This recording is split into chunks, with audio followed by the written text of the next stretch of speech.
Hey everyone, Bob Lop here. I know some of you guys were a little disappointed I didn't do a show this week. Some of you guys may know that, some of you guys probably don't even know that. But yeah, there was no Bob Lop show this week, therefore no fanfare, no me cutting right into it. So I'm like, well, here we go, Royal Rumble, or greatest Royal Rumble, or WrestleMania predictions. Oh, let's do it, fanfare, music, NFL primetime, whatever.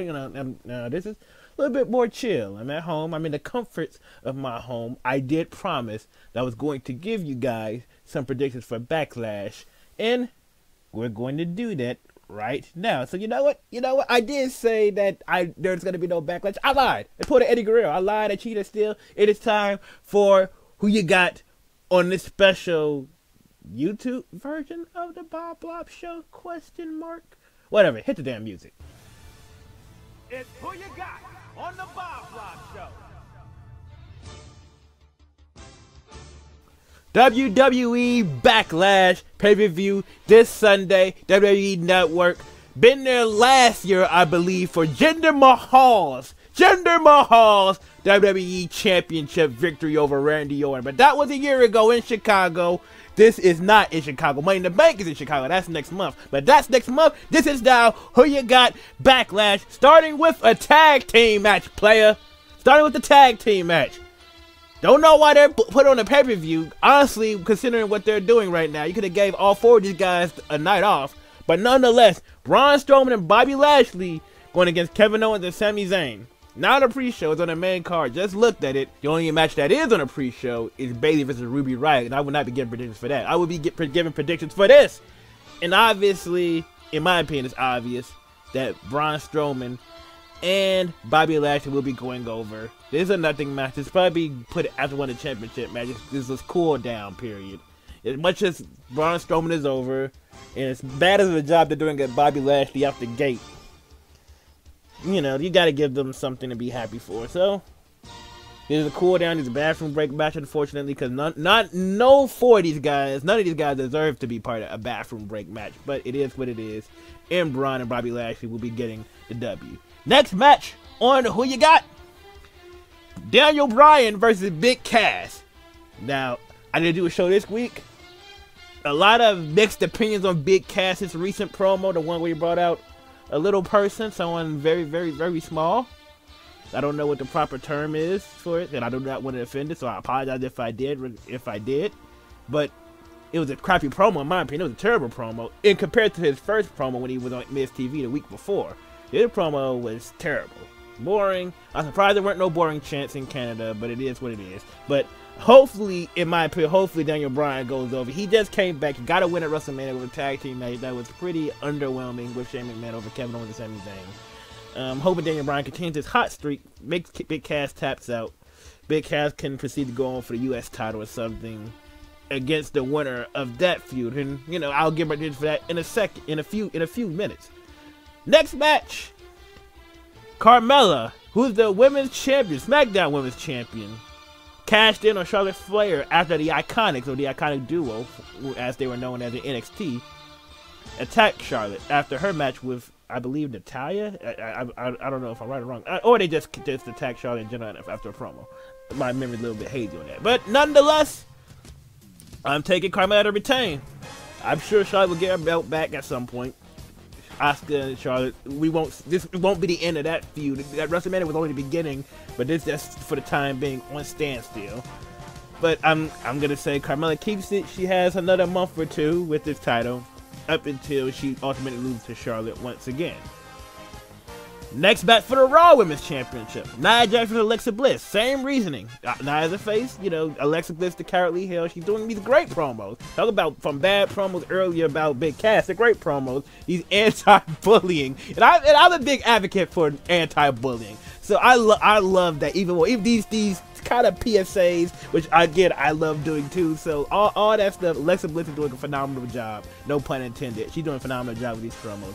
Unfortunately, she stands no chance. They're going to keep the belt on Nia for a little while. And I just want to know who they're going to build up to try to take down Nia for the championship once again. She's going to be the women's champion on Raw for a long time, it seems.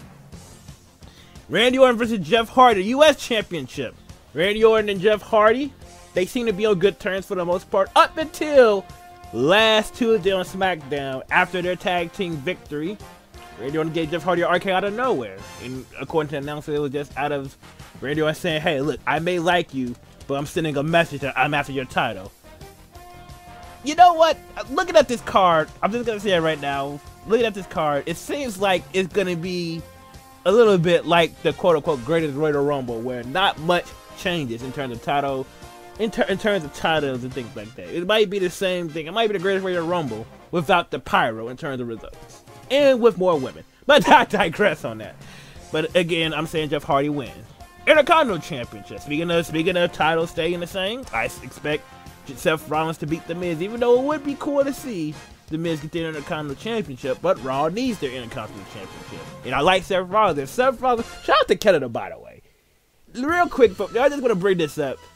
WWE wishes that Seth Rollins got the ovation and all the fanfare and the fans loving him and not letting him talk for good because they're cheering him rather than booing him. They wish they had that with Roman Reigns. If they could flip the reaction for Roman Reigns to Seth Rollins, believe me, Vince McMahon would love to have that ability. Unfortunately for him, that's not the case. Seth Rollins is over. He's been over since, I believe, that Gauntlet match where he beat Roman Reigns and John Cena in the same night in two great matches, by the way. It wasn't just quick roll-up victory or cheap victories. These were two great, well, one was a roll-up victory, but it was a lengthy enough match where you could accept that.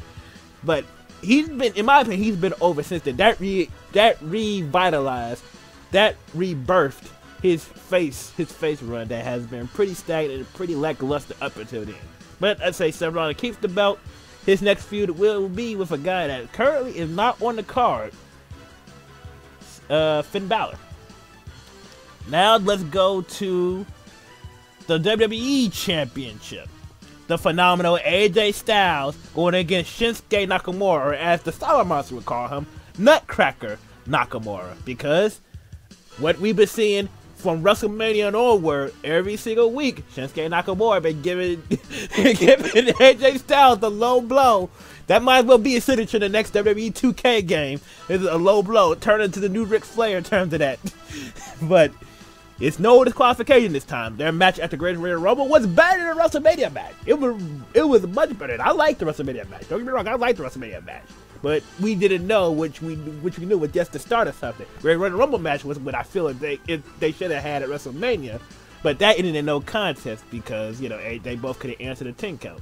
So now it's no disqualification, which means that when Shinsuke Nakamura hits AJ Styles in a phenomenals, I couldn't think of nothing else better to say, but when he gives him the low blow, can't get punished for it. It's legal. It's within the rules. And you know what? One title has to change. One title has to change. I feel like this is the closest one to it, but I'm not gutsy enough to choosing it. So I'm still saying AJ Styles beat Shinsuke Nakamura. And Nakamura might be fitting with Daniel Bryan or somebody come after Backlash. But we'll see. Or maybe Money in the Bank. We will see. And the last match in terms of predictions, Roman Reigns versus Samoa Joe. Now, Roman Reigns, greatest Royal Rumble, you could say was screwed, quote unquote, out of the title because in a cage match, Roman Reigns speared Brock Lesnar out the cage, but Roman Reigns' feet touched the ground first in an unintentional spot ending. We were supposed to have Brock Lesnar, you know, be out the cage first after the spear, but you know, landings around, you can't really predict gravity. That's crazy. Samoa Joe has been cutting promos on Raw and SmackDown either via Titantron or in person, saying that Roman Reigns will lose. He can't beat Brock Lesnar. He's been more of an advocate recently for Brock Lesnar than Paul Heyman has been. And Roman Reigns has been taking his fair share of L's recently against Brock Lesnar. Clean, the one against in the steel cage match at Saudi Arabia was pretty controversial, but it still was a win for Brock Lesnar. It still was a loss for Roman Reigns. Roman Reigns needs a win. Now, smart booking, because Samoa Joe has been talking all that stuff, he's challenging AJ Styles. Smart booking would be like, hey, let's do what we did with John Cena a couple of years ago. Have John Cena on his downward spiral up until he gets the championship at WrestleMania against The Rock once again. You know, where we lose to John Laurinaitis of all people. You know, it was a crappy year in general. Not just for John Cena, but it was a crappy year in storytelling in general, or Raw specifically. But keep that downward spiral for Roman Reigns. keep it coming. And I don't think they're going that route. I'm predicting Roman Reigns to get the victory over Samoa Joe, and even though Joe needs to win a lot more than Roman does, but I think you got in order to keep him in that Universal title picture, you need Champion Raw. You got to have Roman Reigns win. So I'm saying that Roman Reigns wins. And that is my predictions for WWE Backlash. The Bob Love Show will be back Wednesdays from 10 a.m. to 12 p.m. on ChicagolandSportsRadio.com. Myself, Bob Love, and Elijah Richardson on the show. We'll be back talking about wrestling, talking about the NBA playoffs. I told y'all about Toronto. Told y'all not to believe in them, but nobody wanted to believe me. Everybody wanted to buy into the hype. I told y'all to always bet on Cleveland, but nobody believed me. But again, that stuff I'll brag about Wednesday on the Bob Love Show. Until then, see y'all.